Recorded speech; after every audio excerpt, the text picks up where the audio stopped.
नमस्कार दोस्तों, मैं मुकेश कुमार आप सबका हार्दिक स्वागत और अभिनंदन करता हूं। आज हम 150 प्रश्नों के बाद से 151 से लेकर के 300 तक के प्रश्नों का डिस्कशन करेंगे। तो आइए हम शुरू करते हैं इस क्लास का पहला क्वेश्चन है।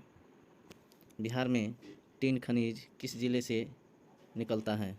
तो इसका आंसर है गया ज़िला। गया ज़िला से निकलता है टीन। अगला प्रश्न है, बिहार में बक्साइट खनिज किस जिले में पाया जाता है? तो ये मुंगेर जिले में पाया जाता है बक्साइट खनिज। अगला प्रश्न है, बिहार में चीनी मिट्टी कहाँ पाई जाती है? तो चीनी मिट्टी जो है कि वो भागलपुर और मुंगेर जिले में पाई जाती है। अगला प्रश्न है, बिहार के किस जिले में डोलामाइट खनिज पाया जाता है? तो ये जो डोलामाइट है वो भोजपुर में पाया जाता है। अगला प्रश्न है, बिहार में अग्निशह मिट्टी खनिज कहाँ पाया जाता है? तो ये इसका आंसर हो जाएगा भागलपुर। ये जो मिट्टी है भागलपुर में पाई जाती है। अगला प्रश्न है, बिहार में अबरक कहाँ पाया जाता है? तो बिहार में जो है कि अबरक गया ज़िला में पाया जाता है। इसका आंसर हो जाएगा गया। अगला प्रश्न है, महात्मा गांधी ने प्रथम सत्याग्रह बिहार में किस स्थान पर किया था? तो सर्वविदित है कि महात्मा गांधी ने दक्षिण अफ्रीका के बाद भारत जब आए 1915 में, तो 1917 में उन्होंने जो है कि पश्चिमी चंपारण जो बिहार का ज़िला है वहाँ से पहला सत्याग्रह शुरू किया था। और ये था 3 कठिया प्रणाली पर जो नीट की खेती होती थी, तो उन्हीं पर आधारित यह आंदोलन था। तो प्रथम सत्याग्रह 1917 में गांधी जी चंपारण से किए थे। अगला प्रश्न है, बिहार सरकार ने मुख्यमंत्री खाद्य सुरक्षा योजना कब लागू किया था? तो इसका सही आंसर हो जाएगा 8 मार्च 2011। मुख्यमंत्री खाद्य सुरक्षा योजना 8 मार्च 2011 को लागू किया गया था। अगला प्रश्न है, बिहार का प्रथम खुला विश्वविद्यालय कौन सा है? तो बिहार का प्रथम खुला विश्वविद्यालय नालंदा विश्वविद्यालय जो कि बिहार शरीफ में स्थित है। अगला प्रश्न है, विश्व का सर्वप्रथम लोकतांत्रिक गणराज्य है? विश्व का प्रथम जो है कि लोकतंत्र, ये बहुत ही सौभाग्य की बात है। ये बिहार में ही है। और बिहार का जो वैशाली है, जो वज्जी संघ था, वज्जी संघ वो सर्वप्रथम लोकतांत्रिक था। तो इसलिए ये विश्व का सर्वप्रथम लोकतांत्रिक माना जाता है वैशाली वज्जी संघ। अगला प्रश्न है, भारत का सबसे बड़ा रेलवे पुल अब्दुल बारी पुल बिहार में किस नदी पर है? तो ये जो है सोन नदी पर स्थित है। अगला प्रश्न है, भारत का सबसे बड़ा रेलवे पुल कौन सा है? तो भारत का सबसे बड़ा रेलवे पुल अभी बताया गया अब्दुल बारी पुल, जो कि सोन नदी पे स्थित है। सोन नदी पे स्थित है। अगला प्रश्न है, भारत कहाँ पर विश्व के प्रथम गणराज्य आर्यभट्ट का जन्म हुआ था? वर्तमान में उस राज्य को किस नाम से जाना जाता है? तो आर्यभट्ट का जो जन्म हुआ था वो बिहार में हुआ था, जो विश्व के जो है कि प्रथम गणितज्ञ थे, जिन्होंने शून्य का जो है कि खोज किया था। अगला प्रश्न है, बिहार में राष्ट्रीय राजमार्ग संख्या 2 की लंबाई कितनी है? तो जो बिहार में राष्ट्रीय राजमार्ग संख्या यानी कि NH2 जो है, इसकी लंबाई 392 किलोमीटर है।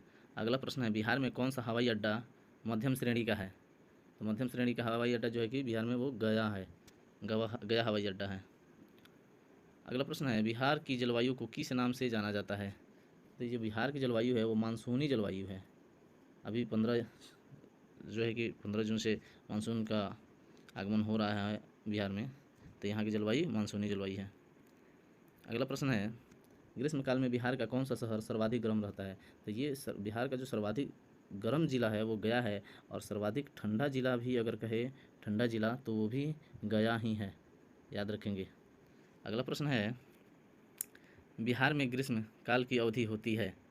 तो बिहार में जो ग्रीष्मकाल की अवधि है, गर्मी का जो महीना का समय है, वो मार्च से शुरू होता है और मध्य जून तक चलता है। और मध्य जून से जो है कि ग्रीष्मकाल ख़त्म हो जाता है, वर्षा ऋतु आ जाती है। तो वर्षा ऋतु जो है कि वो चलती है आपको 15 जून यानी मध्य जून से आपको मध्य सितंबर तक चलती है। तो मध्य सितंबर और मध्य जून का ये जो 3 माह रहता है, 4 माह, इसी में ये बरसात का मौसम रहता है। अगला प्रश्न है, ग्रीष्मकाल में चलने वाली गर्म हवाओं को बिहार में कहा जाता है? तो लू कहा जाता है। स्वाभाविक बात है, जो गर्म हवाएं जहाँ भी चलें वो लू कहलाती हैं। अगला प्रश्न है, बिहार में कहाँ के मानसून से वर्षा होती है? तो देखिए, बिहार में बंगाल की खाड़ी से जो है कि बारिश होती है। अब हम बात करें अगर बंगाल की खाड़ी की, तो जो हम लोग का अवस्थिति है, जो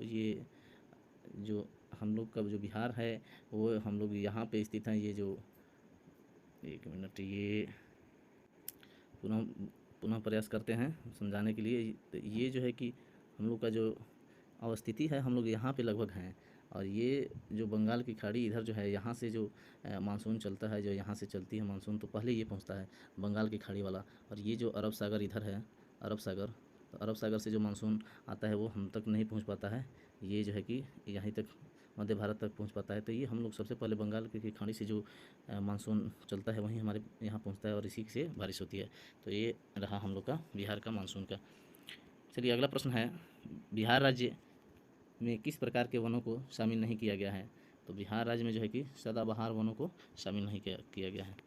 अगला प्रश्न है, बिहार के लोगों की जीविका का मुख्य साधन क्या है? तो बिहार के लोगों की जीविका का मुख्य साधन कृषि है, यहाँ उद्योग बहुत कम है। अगला प्रश्न है, बिहार में कितना प्रतिशत क्षेत्र कृषि योग्य है? तो बिहार का जो कृषि योग्य जो भूमि है, वो जो प्रतिशत में देखेंगे तो सभी भूमि का 80% जो हिस्सा है वो बिहार में कृषि योग्य है, इसलिए ये कृषि प्रधान राज्य भी है। अगला प्रश्न है, बिहार राज्य की कितनी प्रतिशत जनसंख्या कृषि कार्य करती है? तो बिहार राज्य की 81% जो जनसंख्या है वो कृषि कार्य करती है। अगला प्रश्न है, कौन सी रबी की प्रकार नहीं है जो राज्य में फरवरी मार्च में काटी जाती है? तो राज्य में जो है कि फरवरी मार्च में नहीं काटी जाने वाली जो है कि बहुत फसलें हैं जो कि खरीफ फसलें हैं, लेकिन रबी फसल में जो है कि एक अरहर है जो फरवरी मार्च में जो है कि काटी जाती हैं। ये इसका थोड़ा लंबा समय ये रहता है। अगला प्रश्न है, बिहार में कौन सी फसल खरीफ में नहीं बोई जाती? तो खरीफ में जो है कि ये आलू नहीं बोया जाता है, ये लेट से बोया जाता है, जो है कि ये रबी के समय बोया जाता है। अगला प्रश्न है, बिहार में किस ज़िले में जायद की फसल नहीं बोई जाती? तो जायद की फसल जो है कि सिंहभूम जिला में नहीं बोई जाती है। अगला प्रश्न है, चावल उत्पादन करने में बिहार का देश में कौन सा स्थान है? तो हमारे बिहार का जो स्थान है वो 5वां स्थान है चावल उत्पादन करने में। गुरु प्रसाद सेन द्वारा बिहार के अंग्रेजी समाचार पत्र द बिहार हेराल्ड का प्रकाशन कब शुरू हुआ था? गुरु प्रसाद सेन के द्वारा द समाचार पत्र द बिहार हेराल्ड 1875 में शुरू किया गया था। अगला प्रश्न है, बिहार बंधु समाचार पत्र, बिहार में बिहार बंधु समाचार पत्र का प्रकाशन कब प्रारंभ हुआ? तो 1874 ईस्वी में, याद रखेंगे। अगला प्रश्न है, बिहार में द टाइम्स ऑफ इंडिया, ये बिहार में द टाइम्स ऑफ इंडिया का प्रकाशन कब शुरू हुआ? तो ये अब जाकर 1986 में शुरू हुआ है। अगला प्रश्न है, बिहार के किस नगर से हिंदी मासिक बालक प्रकाशित हुआ था? तो ये जो है कि पटना नगर से। बिहार के समाचार पत्रों में सबसे पहले प्रकाशित होने वाला समाचार पत्र कौन सा है? तो ये अमृत बाजार पत्रिका जो थी वो बिहार के समाचार पत्रों में सबसे पहले प्रकाशित हुई थी, अमृत बाजार पत्रिका। अगला प्रश्न है, बिहार में सर्वप्रथम किस बैंक की स्थापना हुई थी? तो सबसे पहले इलाहाबाद बैंक की स्थापना हुई थी अपने बिहार में। अगला प्रश्न है, बिहार दिवस कब मनाई जाती है? तो ये 22 मार्च को मनाई जाती है, जो है कि 22 मार्च जो है कि जल दिवस भी उसी दिन मनाया जाता है, याद रखेंगे। जल दिवस और बिहार दिवस दोनों जो है कि 22 मार्च को ही मनाए जाते हैं। अगला प्रश्न है, बिहार की राजधानी कहाँ है? तो बिहार की राजधानी सर्वविदित है, पटना है। अगला प्रश्न है, बिहार का उच्च न्यायालय, तो बिहार का उच्च न्यायालय जो है कि इसकी राजधानी पटना में ही स्थित है। अगला प्रश्न है, बिहार का राजकीय भाषा कौन सा है? तो देखिए, राजकीय भाषा जो है वो बिहार का हिंदी और उर्दू है, तो इसका आंसर हो जाएगा हिंदी और उर्दू। अगला प्रश्न है, बिहार का राजकीय वृक्ष कौन है? तो बिहार का जो राजकीय वृक्ष है वो पीपल है। अगला प्रश्न है, बिहार का राजकीय पुष्प कौन सा है? तो राजकीय पुष्प हो जाएगा गेंदा, गेंदा का फूल हो जाएगा। अगला प्रश्न है, बिहार का राजकीय पशु कौन है? तो बिहार का राजकीय पशु बैल है, और बैल जो है कि बहुत ही योग्य पशु है, कृषि कार्य हेतु सर्वाधिक प्रयोग में लाने जाने वाला पशु है यह। अगला प्रश्न है, बिहार का राजकीय पक्षी, तो गौरैया, गौरैया जो है वो राजकीय पक्षी है बिहार का। अगला प्रश्न है, बिहार का प्रमंडल, बिहार में कुल कितने प्रमंडल हैं? तो ये हैं 9 प्रमंडल हैं। बिहार की जिला, बिहार का में जो है कि 38 ज़िले हैं, याद रखेंगे। बिहार में कितने ज़िले हैं? 38 ज़िले हैं। अगला प्रश्न है, बिहार का अनुमंडल, तो बिहार में कुल 101 अनुमंडल हैं। अगला प्रश्न है, बिहार में विश्वविद्यालयों की संख्या, तो बिहार में विश्वविद्यालयों की संख्या 21 है। अगला प्रश्न है, बिहार में सर्वाधिक जनसंख्या वाला जिला, सर्वाधिक जनसंख्या वाला जिला पटना। अगला प्रश्न है बिहार में सबसे कम जनसंख्या वाला जिला। तो बिहार का सबसे कम जनसंख्या वाला जिला शेखपुरा है। शिवहर तो सबसे छोटा जिला है, लेकिन सबसे कम जनसंख्या वाला जिला शेखपुरा है। अगला प्रश्न है बिहार में सबसे कम लिंगानुपात वाला जिला। तो सबसे कम लिंगानुपात वाला जिला जो है कि वो मुंगेर है। अगला प्रश्न है बिहार में सर्वाधिक लिंगानुपात वाला जिला है। तो ये याद रखेंगे, बिहार में सर्वाधिक लिंगानुपात वाला जिला ये गोपालगंज है, अपना गोपालगंज जिला है। अगला प्रश्न है बिहार में सर्वाधिक साक्षरता वाला जिला है रोहतास। रोहतास जो है कि बिहार में सर्वाधिक साक्षरता वाला जिला है। अगला प्रश्न है बिहार में सबसे कम साक्षरता वाला जिला है। तो वो जिला है पूर्णिया, ये पूर्वोत्तर बिहार में है पूर्णिया। बिहार में सर्वाधिक वर्षा वाला जिला है। तो बिहार में सर्वाधिक वर्षा वाला जिला किशनगंज है, जो बिहार के पूर्व साइड में पड़ता है भौगोलिक दृष्टि से। जो बंगाल के जो क्षेत्र हैं पश्चिम बंगाल के, उसी के आसपास में है। तो यहाँ मानसून भी पहले ही पहुँचता होगा, वहाँ से समुद्र भी नज़दीक है। अगला प्रश्न है बिहार में सबसे कम वर्षा वाला जिला है। तो बिहार में सबसे कम वर्षा वाला जिला औरंगाबाद जिला है। अगला प्रश्न है बिहार में सबसे ठंडा जिला। तो गया जिला है सबसे ठंडा। बिहार में सबसे बड़ा नगर। तो सबसे बड़ा नगर अपना राजधानी पटना है। मूल रूप से बिहार शब्द का अर्थ है बौद्ध मठ। ये बिहार शब्द का अर्थ बौद्ध मठ होता है, याद रखेंगे। चलिए अगला प्रश्न है बिहार में नमक सत्याग्रह आरंभ हुआ। बिहार में जो है कि नमक सत्याग्रह आरंभ हुआ 15 अप्रैल 1930 को। अगला प्रश्न है बिहार का पृथक प्रांत के रूप में गठन की मांग प्रस्तुत की गई। बिहार के पृथक प्रांत के गठन की मांग जो है कि 1906 में की गई थी। अगला प्रश्न है बिहार का मुगल साम्राज्य के प्रांत के रूप में गठन हुआ। तो इसका सही आंसर है 1580 में जो इसका गठन हुआ था। अगला प्रश्न है बिहार विधानसभा में वर्तमान में कितने सदस्य हैं। तो बिहार विधानसभा में वर्तमान में 243 सदस्य हैं। ये 1580 में बिहार के जो मुगल साम्राज्य का गठन का जो दे रहा है, तो इस समय 1580 में दिल्ली की गद्दी पर जो है कि अकबर थे, और उसी के समय में अकबर के समय में ही इसका गठन हुआ था। अगला प्रश्न है बिहार से लोकसभा के लिए कितने सदस्य चुने जाते हैं। तो इसका सही आंसर हो जाएगा 40। लोकसभा की कितने सीट है 40, यानी 40 सांसद जो हैं वो केंद्र में सरकार बनाने में मदद करते हैं हमारे बिहार से। अगला प्रश्न है पटना उच्च न्यायालय की स्थापना कब हुई। तो इसका सही आंसर हो जाएगा 1916। पटना उच्च न्यायालय की स्थापना 1916 और पटना कॉलेज की स्थापना 1917। अगला प्रश्न है बिहार में राज्यसभा की कितनी सीटें हैं। तो बिहार में राज्यसभा की कुल 16 सीटें हैं। अगला प्रश्न है झारखंड बिहार से कब पृथक हुआ, यानी कब अलग हुआ। तो जो झारखंड है वो बिहार से 15 नवंबर 2000 को अलग हुआ था। तो उस समय हम लोग छोटे थे, याद है एक गीत निकला हुआ था कि अलका भइल झारखंड अब का खैबू शकरकंद। उस समय राबड़ी देवी जो है कि मुख्यमंत्री हुआ करती थी बिहार प्रदेश की। अगला प्रश्न है बिहार और उड़ीसा का विभाजन हुआ था 1936 में। बिहार और उड़ीसा का विभाजन हुआ 1936 में। अगला प्रश्न है बिहार सोशलिस्ट पार्टी के संस्थापक थे जयप्रकाश नारायण थे, याद रखेंगे। बिहार सोशलिस्ट पार्टी के संस्थापक जो हैं जयप्रकाश नारायण जी थे। अगला प्रश्न है बिहार के प्रमुख समाचार पत्र बिहारी के संपादक कौन थे। तो बाबू महेश्वर प्रसाद थे, याद रखेंगे। अगला प्रश्न है बिहार में किस स्थान पर भारतीय राष्ट्रीय कांग्रेस का 1992 का अधिवेशन हुआ था। तो ये 1992 में जो कांग्रेस का अधिवेशन बिहार में हुआ था वो गया में हुआ था, याद रखेंगे। अगला प्रश्न है बिहार में किसान सभा की स्थापना किनके द्वारा की गई थी। तो बिहार में शाहजहां सरस्वती के द्वारा इसकी स्थापना की गई थी। अगला प्रश्न है बिहार प्रांतीय किसान सभा का गठन किस समय हुआ, किस सन में हुआ था। ये मार्च 1929 ईस्वी में हुआ था। अगला प्रश्न है बिहार से बंगाल कब पृथक हुआ। तो ये 1912 में बंगाल विभाजन जो है हुआ था।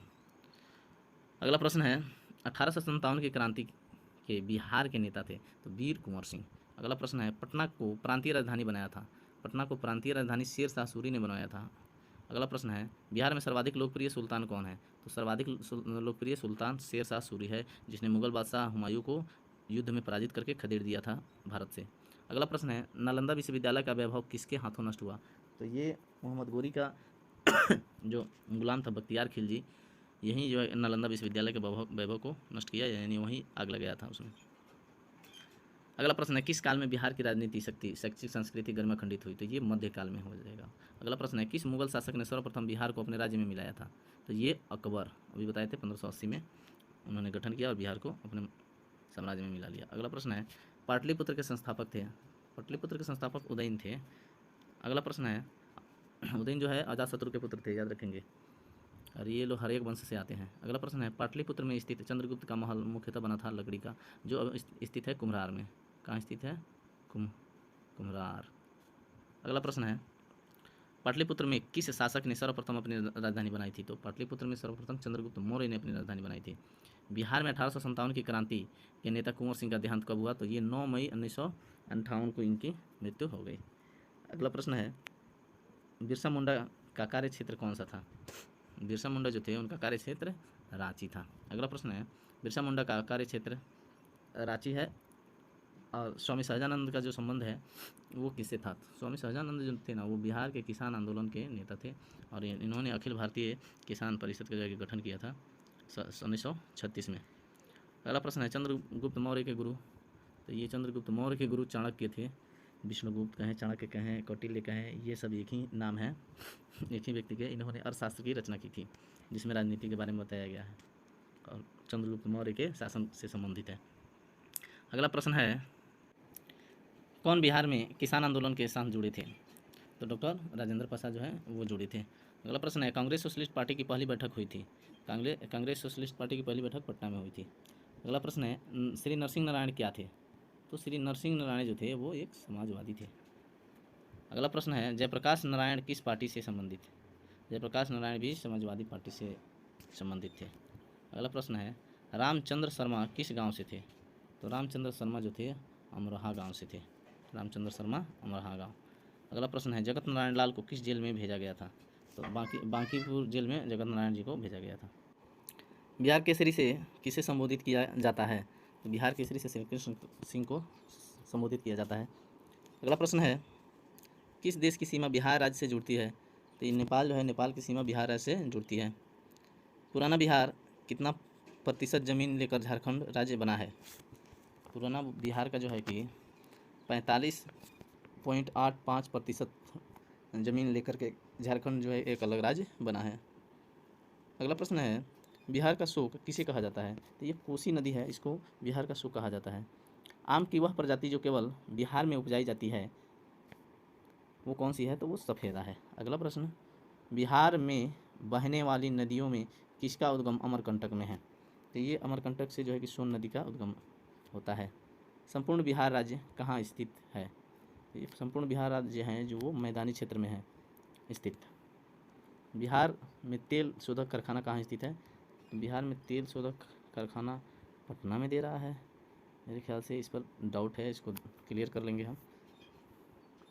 चलिए अगला प्रश्न है, बिहार की कौन सी नदी पर बहुउद्देशीय परियोजना का निर्माण किया जाता है?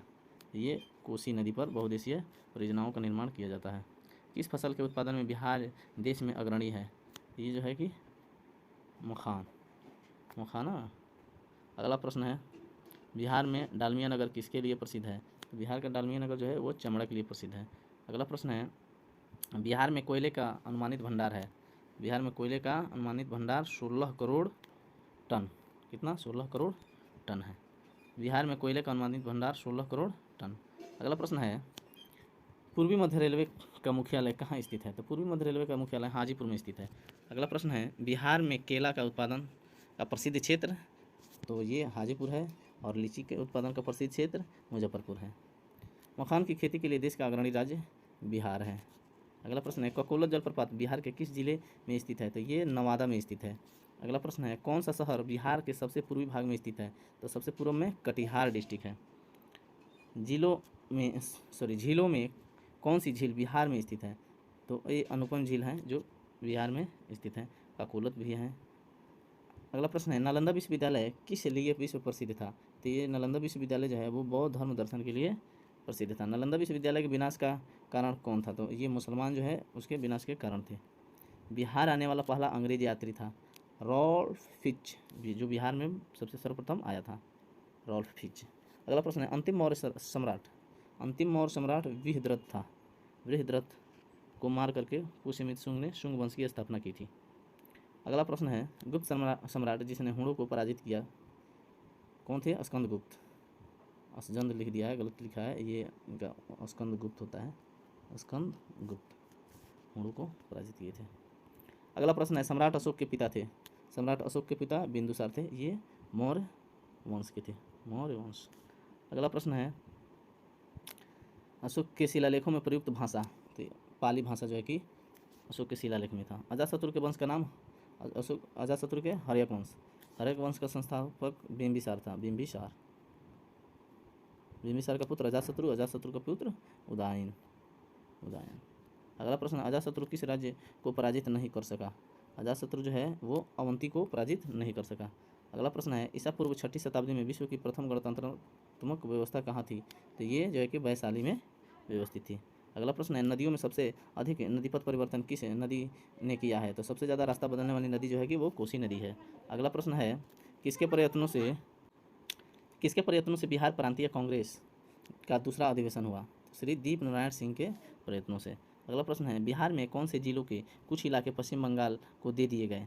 तो पश्चिम बंगाल को जो इलाके दिए गए हैं वो पूर्णिया और मानभूम के थे। अगला प्रश्न है स्वतंत्रता पूर्व बिहार में बड़े जमींदारों की राजनीतिक शक्ति बचाने का माध्यम था? वो आर्थिक स्थिति को माध्यम बनाए थे। बलदेव सहाय ने महाधिवक्ता के पद से त्याग पत्र दे दिया था, कब? तो 1942 में। अगला प्रश्न है कांग्रेस सोशलिस्ट पार्टी की पहली बैठक कहाँ हुई थी? तो ये 1934 में पटना में हुई थी। मुजफ्फरपुर में किंग्सफोर्ड की हत्या का प्रयास कब किया गया था? तो किंग्सफोर्ड की हत्या का प्रयास प्रफुल्ल चाकी और खुदीराम बोस द्वारा 1908 में किया गया था। अगला प्रश्न है पटना कलम अथवा पटना शैली का अंतिम चित्रकार किसे माना जाता है? तो ईश्वरी प्रसाद को माना जाता है। अगला प्रश्न है बिस्मिल्लाह खां संबंधी थे? तो बिस्मिल्लाह खां शहनाई वादक थे, बांसुरी वादन दिया है, लेकिन बिस्मिल्लाह खां कौन थे? तो शहनाई वादक थे, शहनाई से संबंधित थे। अगला प्रश्न है गोपाल सिंह नेपाली ने किस पत्रिका का संपादन नहीं किया? तो गोपाल सिंह नेपाली ने हंस नाम की जो पत्रिका थी उसका संपादन नहीं किया था। महाकवि विद्यापति किस युग के कवि थे? तो जो विद्यापति कवि जो थे वो मध्यकाल के थे और ये मैथिली से संबंधित थे। दिनकर जी अपनी किस रचना से राष्ट्रकवि के रूप में प्रतिष्ठित हुए? उनकी जो रचना है रेणुका, इसी के चलते हुए राष्ट्रकवि के रूप में प्रतिष्ठित हुए। जयप्रकाश नारायण किस पार्टी से थे? सोशलिस्ट पार्टी से। अगला प्रश्न डॉक्टर राजेंद्र प्रसाद कहाँ के रहने वाले थे? तो ये बिहार में जो है कि सिवान के जीरादेई के रहने वाले थे, सिवान के जीरादेई के रहने वाले थे। अगला प्रश्न है राजकुमार शुक्ल किस गांव के निवासी थे? तो ये जो है मुरली भरावा जो गांव है वहीं के रहने वाले थे राजकुमार शुक्ल, चनपटिया के आसपास के। अगला प्रश्न है कुंवर सिंह ने 1857 के विद्रोह का नेतृत्व किस प्रांत से किया था? तो ये बिहार में जो है कि आरा से जो है कि जगदीशपुर के आरा के जगदीशपुर से किए थे। कुंवर सिंह राजा थे जगदीशपुर के राजा थे। अगला प्रश्न है कुंवर सिंह के विरुद्ध आरा में अंग्रेजी फौज का नेतृत्व करने वाला पहला सेनानायक कौन था? तो जो है कि कैप्टन डनवर जो था वो था कैप्टन डनवर। अगला प्रश्न है कुंवर सिंह के पिता का क्या नाम था? साहबजादा सिंह। अगला प्रश्न है बिहार की प्रचलित कला है मधुबनी चित्रकला, बिहार की प्रचलित कला मधुबनी चित्रकला। अगला प्रश्न है बिहार का प्रसिद्ध पर्व जो है वो है छठ पूजा। अगला प्रश्न है बिहार की पेंटिंग विद्या कौन सी है? तो ये है मधुबनी चित्रकला। अगला प्रश्न है सोनपुर मेला को कहते हैं हरिहर क्षेत्र का मेला। बिहार का अद्वितीय त्यौहार है बिहू, बिहार का अद्वितीय त्यौहार बिहू। असम का जो है कि बिहू होता है, असम का बिहू होता है। अगला प्रश्न है कौन बिहार का लोक नृत्य है? ये है जट जटिन, ये बिहार का लोक नृत्य है। अगला प्रश्न है पद्मश्री सीता देवी किसकी प्रसिद्ध हस्ती थी? तो ये सीता देवी जो है वो मधुबनी पेंटिंग की प्रसिद्ध हस्ती थी। बिहार का अद्वितीय त्यौहार बिहू, मेरे ख्याल से थोड़ा डाउट है, उसको क्लियर कर लीजिएगा। अगला प्रश्न है नव नालंदा महाविहार किसके लिए विख्यात है? ह्वेनसांग स्मारक के लिए। अगला प्रश्न है देव मंदिर सूर्य मंदिर है वो देव में स्थित है। अगला प्रश्न है बिहार में परमानेंट सेटलमेंट लागू करने का कारण था जमींदारी प्रथा का निर्मूलन। अगला प्रश्न है बिहार में महात्मा गांधी के पूर्व सापेक्ष राष्ट्रीय सक्रियता की अनुपस्थिति इसके अभाव में देखी जा सकती है। किसके? तो एकीकृत समुदाय के अभाव में। यहाँ समुदाय कई भागों में बटे हुए थे इसलिए। तो ये आज का अंतिम प्रश्न था और इसी के साथ हम यह वीडियो समाप्त करते हैं। आप लोग को हमारे वीडियो कैसा लग रहा है? अगर अच्छा लग रहा है तो लाइक शेयर कमेंट करें और हमारे चैनल को सब्सक्राइब करना ना भूलें, सब्सक्राइब करें और ये कमेंट में बताएं कि इसमें क्या कुछ कमियां हैं। अगर कुछ कमी हो रही तो कमेंट करके ज़रूर बताएं। आपका स्वागत है। मिलेंगे फिर अगले वीडियो में 300 के बाद के प्रश्नों को लेकर के और बिहार सामान्य ज्ञान का जितने भी प्रश्न हैं जो प्रधान शिक्षक भर्ती परीक्षा में पूछे जाने वाले हैं बीपीएससी द्वारा, उस सब का हम डिस्कशन यहीं पे 4 क्लासों में करा देंगे। तब तक के लिए धन्यवाद।